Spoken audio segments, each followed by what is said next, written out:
We were interested in how the experience of being LGBTQ had changed over different generations and through different ethnicities. We both knew people who were different ages, and one person was HIV positive, one person was in his 70s. And at first we wanted to have them sit down and have a conversation, but the more that we learned about their stories, we realized that as individuals, they had these incredibly compelling narratives. And that is how Out in the South was conceived. We wanted to see how the language had shifted and how the experience had shifted across time and space. And I think part of it for us was that we really wanted people's stories. We didn't want to be all ideological about it in any way or another. We really wanted to let people tell their own stories and to find people who could tell a wide range of stories.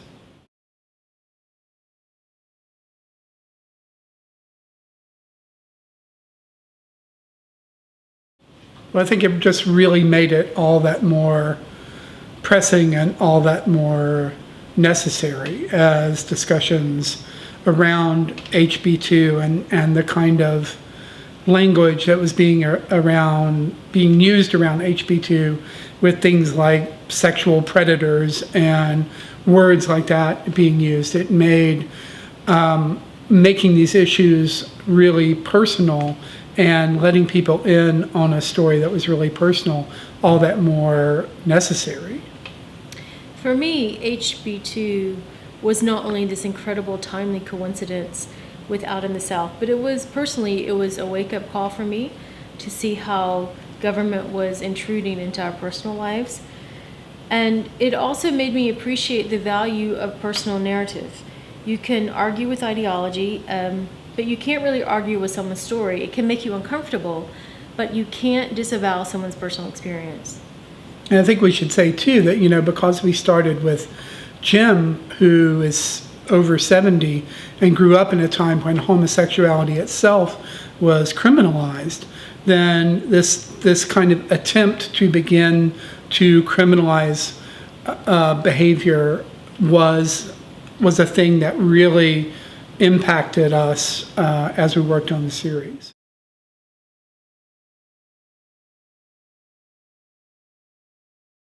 All the stories were incredibly inspiring, and it was an honor to have access to all of these stories. But there were two that really meant a lot to me, and one was Kevin Varner, who's HIV positive, and how learning his diagnosis was a critical aspect of him becoming more reflective, which is something that translates to anyone's experience. When you have a diagnosis or something dramatically changes your life, it offers a chance for reflection and for changing your path in a way. And also Cohen Kaufman, who was Cohen Crisp at the time, I knew very little about what it meant to be transgender or how the transition went, particularly going from being someone who was a female to male. And I found it incredibly fascinating, and also Cohen's vulnerability and willing to share and talk about things that a lot of people don't want to talk about, and to do so with humor. I found that to be very endearing. And there was also, with Cohen, there was the podcast, where within the podcast you actually get to hear Cohen sing when he was Brooke, his birth gender. And the juxtaposition of those two voices was really compelling and really amazing. We talked to Ivy G and her mom, and they told a really amazing story because her mom was heavily involved in the Southern Baptist Church when Ivy came out, and there was a period of time, a relatively long period of time, that was very, very difficult for both of them. And to listen to them tell the story of coming back together was really an amazing thing to be able to hear. All the stories were really amazing. All the stories covered some aspect that we had not considered. It was an interesting array of narratives, I think. And the other thing was that people were so amazingly honest and amazingly open to telling our stories. Cohen, when Cohen was talking about being trans in North Carolina at a time when HB2 was in the news, a lot of people that Cohen worked with didn't know he was trans. And you wouldn't be able to tell, which is part of the point. I mean, part of the reason HB2 is such a ridiculous piece of legislation. But so Cohen was coming out to a lot of people just by virtue of telling his story to us.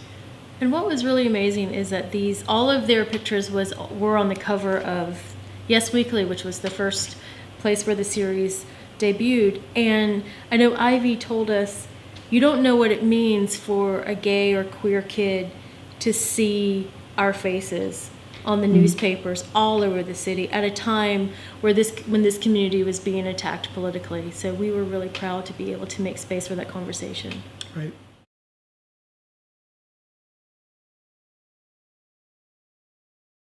Well, I think, first of all, I'm not sure that HB2 has been fully repealed.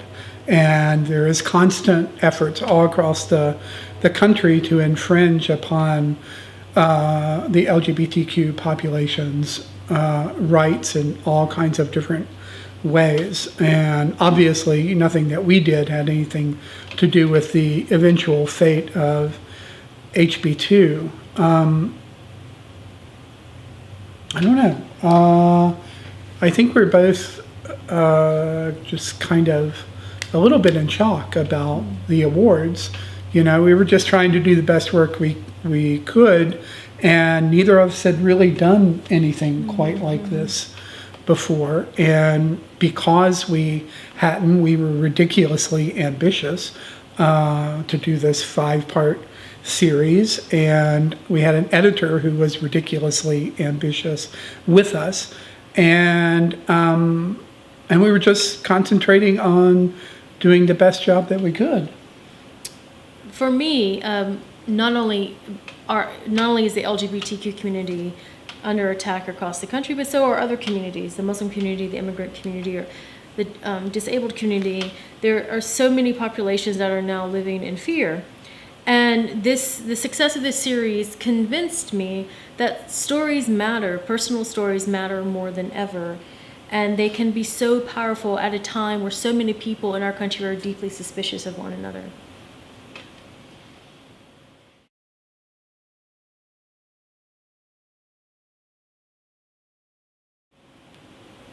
Well, I learned that I can produce some pretty great podcasts, which was a good thing to feel.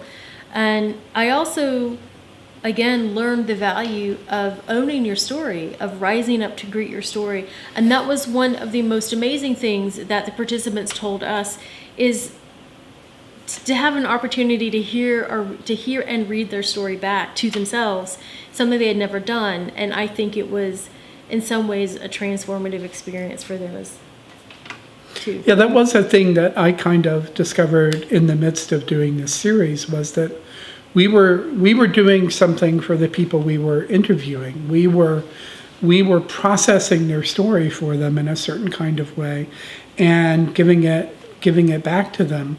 And I think that was really helpful for them, and that's what they told us. But it was also just really helpful for me. Part